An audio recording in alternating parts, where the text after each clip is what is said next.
Indah Permatasari belanja ke pasar tradisional karena cari uang sulit.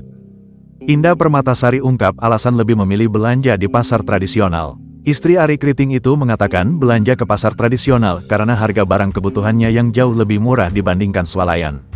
Diketahui, Indah Permatasari mengunggah foto dan video sedang belanja ke pasar tradisional.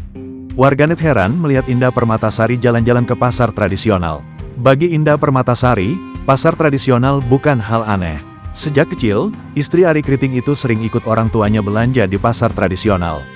Dari kecil sudah biasa dan suka belanja ke pasar, kata Indah Permatasari di Kuningan, Jakarta Selatan, Kamis, tanggal 30 Mei tahun 2024.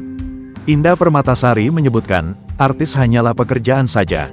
Sementara sehari-hari Indah Permatasari tetap manusia biasa yang salah satunya senang belanja ke pasar tradisional.